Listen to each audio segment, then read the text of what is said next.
வராத தூரம் வரைக்கும் வந்துட்டோம். இந்த கல்லோட ஷேப்லாம் அப்படியே, அதாவது எப்படி இருக்குன்னா யாருமே இங்கே இது வரைக்கும் வந்ததில்லைன்ற மாதிரி இருக்குது. பாருங்க பாறைகள். இங்கே ஒன்று காட்டுறேன் பாருங்க. இங்கே பாருங்க தண்ணி இப்படியே வந்துட்டு அந்த அப்படியே போகுது.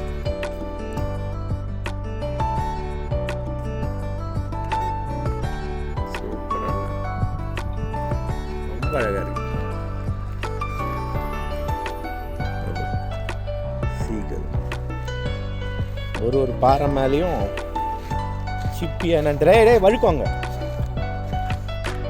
இங்கெல்லாம் இது கல் இருக்கு, இப்படி இருக்கு, ஊந்தா என்ன ஆகுது? So risky. அப்படியே மலைகள்.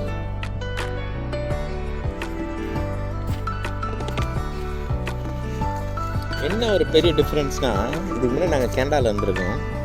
கனடாவில் வந்து நாங்கள் இருந்த பிளேஸ் வந்து மான்ட்ரியல்.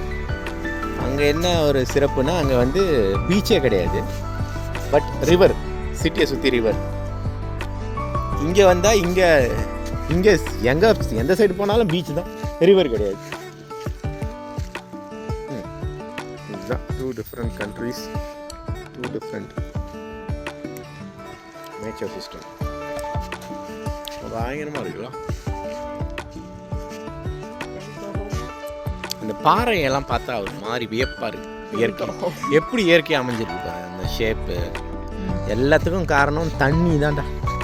தண்ணி வந்து அடிச்சு சரியா இருக்கு பாருங்க. இங்கே பாருங்க எவ்வளோ நத்தை சொறி பிடிச்ச மாதிரி. அதை பாரு, பீச் பிளான்ட் நீ எடுத்துனது. Yeah, it's kelp. You know what, guys? This is edible. I would not eat it, but still. Okay, இதோட இந்த பீச் வீடியோ ஸ்டாப் பண்ணிக்கலாம். ஒரு சின்ன ரவுண்டு அப்படியே.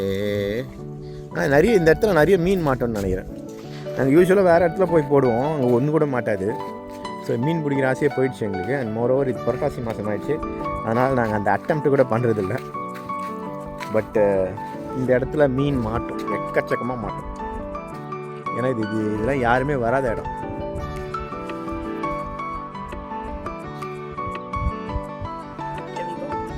Yeah, almost done. We'll go. பரவாயில்ல.